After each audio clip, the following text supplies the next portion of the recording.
سے پہلے آج جو کابینہ کا فیصلہ ہے، فیلڈ مارشل سید عاصم منیر ایوب خان کے بعد یہ دوسرے فیلڈ مارشل ہیں، اور یہ جو فیصلہ کیا گیا ہے ڈیفینیٹلی ان کی جو غیر معمولی پرفارمنس ہے اور بالخصوص مارکہ حق میں اس کے مد نظر رکھا گیا ہے، ان کا جو کردار ہے اس کو مد نظر رکھا گیا ہے، کتنا حوصلہ بڑھ رہا ہے پاکستان کی فورسز کا اور بالخصوص بھارت میں اس کا امپیکٹ کیا جانا ہے؟ اچھا، پہلی بات تو یہ ہے کہ فیلڈ مارشل ایوب خان اور فیلڈ مارشل عاصم منیر میں فرق یہ ہے کہ فیلڈ مارشل ایوب خان کو یہ منصب فیلڈ مارشل ایوب خان کی سربراہی میں ان کی کابینہ نے دیا تھا، اور وہ خود ہی حکومت میں تھے، ملک کے صدر تھے، کابینہ کے سربراہ تھے، اور انہوں نے اپنے لیے یہ فیصلہ کابینہ سے کرایا تھا، جبکہ عاصم منیر صاحب کو یہ منصب اور یہ اعزاز اور یہ ایوارڈ اور یہ عہدہ جو ہے وہ ایک ایسی وفاقی کابینہ نے دیا ہے جس کے سربراہ میاں شہباز شریف صاحب ہیں۔ تو ایک تو یہ بہرحال فرق ہے، اور دوسرا یہ ہے کہ یہ عین اس وقت ہوا ہے جب پاکستان کی جو کامیابی ہے، فوجی کامیابی ہے، اس کا ڈنکا پوری دنیا میں بج رہا ہے، اور دعا یہ کرنی چاہیے کہ یہ سیز فائر برقرار رہے، معاملات آگے بڑھیں، اور اس سیز فائر سے اور اس جنگ سے اور اس مارکے سے کشمیر کی آزادی کا تو سورج طلوع ہو، اور سفارتی سطح پر ہماری کامیابیاں جو ہیں وہ نقش ہوں، اور یہ ثابت ہو کہ پاکستان کی فوج نے، بری فوج نے، ایئر فورس نے، نیوی نے جو ایک مارکہ سر انجام دیا، ایک بڑے دشمن کا جو 4 گنا 5 گنا، یعنی کئی شعبوں میں وہ 4 گنا ہم سے بڑا ہے، کئی شعبوں میں 5 گنا بڑا ہے، 6 گنا بڑا ہے، اکانومی میں کئی گنا بڑا ہے، اس سے جو یہ کامیابی ہم نے اس کے جبڑوں سے چھینی ہے، اس کا تسلسل برقرار رہے، اور ہم آگے بڑھیں، اور ماضی میں جو ہم نے غلطیاں دہرائیں، کیونکہ کامیابی کے بعد ہم بعض اوقات اس کامیابی کو برقرار رکھنے کے لیے، مستحکم کرنے کے لیے جو تقاضے ہیں وہ پورے نہیں کر پاتے، اور پھر بعد میں پچھتاوا بھی ہمیں ہوتا ہے، 65 کی جنگ کے بعد ہی ہمیں پچھتاوا ہوا ہے۔ تو لیکن مسعود احمد خان صاحب چونکہ ہمارے پاس موجود ہیں، ان کا وسیع تجربہ ہے سفارت کا بھی، آزاد کشمیر کے معاملات پر تو وہ ایک اتھارٹی ہیں، کیونکہ وہ صدر بھی اس ریاست کے رہ چکے ہیں۔ تو یہ فرمائیے مسعود خان صاحب کہ اس پر ایک تو کشمیری عوام کے، ادھر کے کشمیری اور ادھر کے کشمیری جذبات و احساسات کیا ہوں گے، بھارت میں اس کا رد عمل کیا ہوگا، اور عالمی برادری اس ہمارے فیصلے کو کس نظر سے دیکھے گی؟ سب سے میں پہلے یہ کہوں گا کہ جو general Asim Munir field marshal بنے ہیں، تو ایک تو یہ ہے کہ جتنی بھی ہم نے ہندوستان کے ساتھ جنگیں لڑی ہیں اس میں فیصلہ کن جنگ یہ تھی، جس میں مختصر ترین بھی تھی ایک اعتبار سے، اگر آپ 1965 اور 1970 کی جنگوں سے مقابلہ کریں، 1948 کی جنگ بھی ذرا لمبی تھی،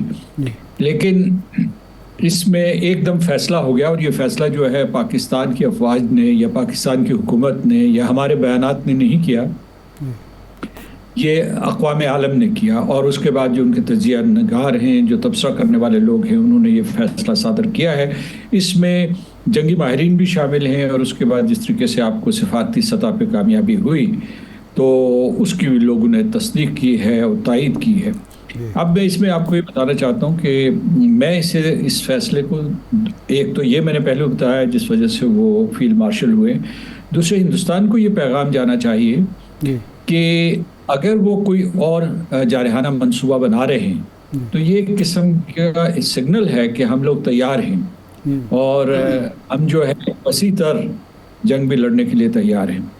کیونکہ جو ہے وہاں سے کچھ اس قسم کے ملے جلے سگنل آ رہے ہیں۔ وہ بعض اوقات کہتے ہیں کہ جنگ بندی کے لیے تیار ہیں، ان کا یہ ارادہ نہیں تھا اس قسم کی جنگ کرنے کا، پھر جو ہے وہ یہ کہتے ہیں انہوں نے پاکستان کو سزا دی ہے، اپنی شکست کو جیت بنا کر پیش کرنے کی کوشش کر رہے ہیں اپنے عوام کے سامنے، لیکن وہ اس بات کو ماننے کے لیے تیار نہیں۔ میں سمجھتا ہوں کہ اہل جموں و کشمیر کے لیے ایک بڑی اچھی خبر ہے اور ہم سب جو ہے افواج پاکستان کو مبارکباد دیتے ہیں. میں کل اتفاق سے عباس پور میں لائن آف کنٹرول پہ موجود تھا اور وہاں میں نے جا کر وہاں ایک چوکی میں جو شہداء تھی ان کے لیے دعا کی, اور جو ہمارے بہادر جرری فوجی ہیں جو وہاں ہمارا دفاع کر رہے ہیں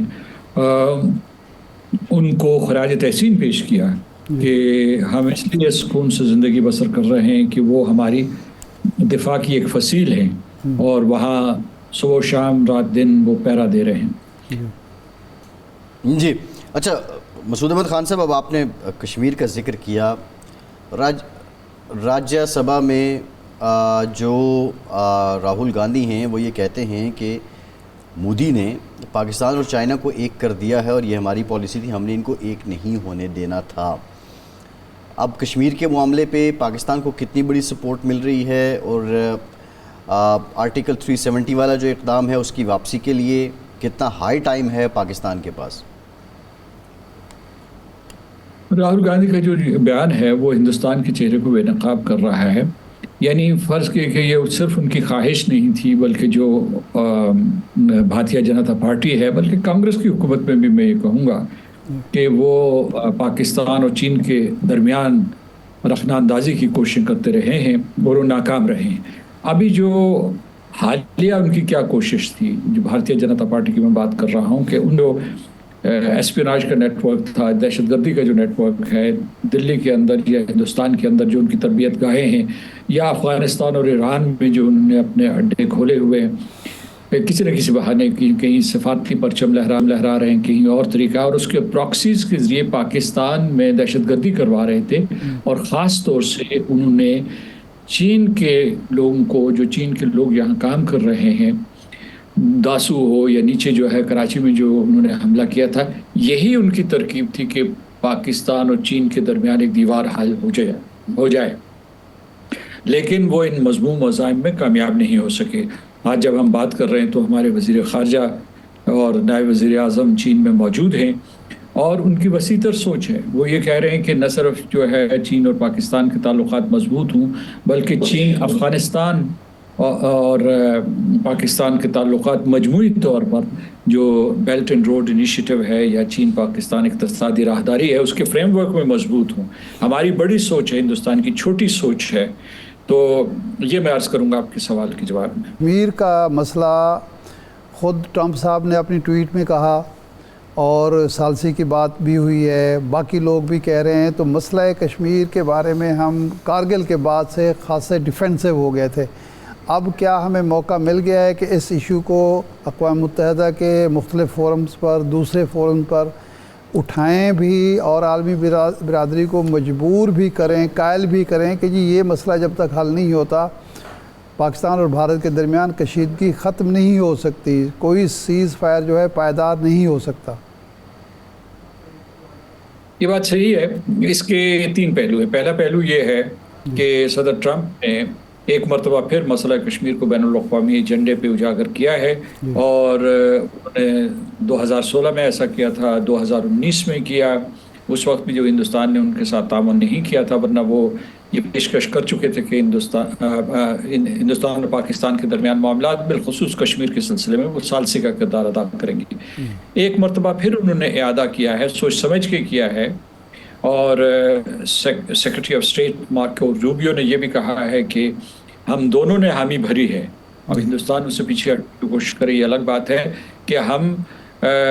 وسیع تر موضوعات کے اوپر, جس کا ایک کلیدی حصہ جو ہے, کلیدی جز جو ہے وہ کشمیر ہے, اس کے اوپر ایک غیر جانبدار مقام کے اوپر گفتگو کریں گے.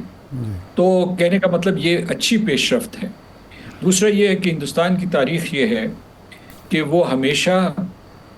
پیچھے ہٹتا ہے, یعنی وعدہ کرتا ہے, مجبوری کی حالت میں اس نے وعدہ کیا ہوگا کیونکہ پاکستان کے حملے شدید تر ہوتے چلے جا رہے تھے اور ان کی سزا بڑھتی چلی جا رہی تھی. اسے روکنے کے لیے انہوں نے ایسا کیا اور ان کے منصوبے خاک میں مل گئے تھے جو انہوں نے جنگی منصوبے بنائے تھے. اور جس قسم کی چالاکی کی بنیاد پہ انہوں نے اپنی سفارتکاری کی کوشش کی تھی, جو اب مذاق خیز انداز سے دیکھی جا رہی ہے, جس کے میمز بنے ہوئے. تو وہ ناکام ہو چکی تھی، لہٰذا انہوں نے مجبوری میں جلدی جلدی اس بات کے اوپر آمادگی کا اظہار کر دیا تو پیچھے نہ ہٹ جائیں. اور تیسرا اس میں نقطہ یہ ہے کہ ہمیں بہر صورت یہ ایک نیا دروازہ کھلا ہے اور اس کے لیے بھرپور کوشش کرنی چاہیے. اور جیسا کہ آپ فرما رہے تھے کہ یہ بات ہندوستان اور پاکستان کے اوپر واضح ہو چکی ہے، ساری دنیا کے اوپر واضح ہو چکی ہے کہ ہندوستان اور پاکستان دو جوہری ریاستیں اگر مسئلہ کشمیر کو حل نہیں کریں گے، جو کلیدی مسئلہ ہے، بنیادی مسئلہ ہے، تو اس خطے میں امن اور سلامتی نہیں ہو سکتی. اور اس خطے کی امن اور سلامتی سے دنیا کی سلامتی وابستہ ہے. صحیح ہے. اچھا یہ فرمائیں کہ 10 دن گزر چکے سیز فائر کو، مارکو روبیو نے کہا تھا کہ جی تیسرے مقام پر مذاکرات شروع ہو جائیں گے. ابھی تک نہ مقام کا تعین ہوا ہے، نہ وقت کا تعین ہوا ہے، نہ یہ طے ہوا ہے کہ کس لیول کے مذاکرات ہوں گے. 2-3 رابطے ڈی جی ایم اوز کی سطح پر ہوئے ہیں، ظاہر بات ہے وہ تو فائر بندی کے حوالے سے ہی ہیں. تو یہ روٹین کی بات ہے، اتنی تاخیر ہو گئی تو کوئی فرق نہیں پڑتا، یا انڈیا حسب معمول ڈیلینگ ٹیکٹس اختیار کر رہا ہوگا؟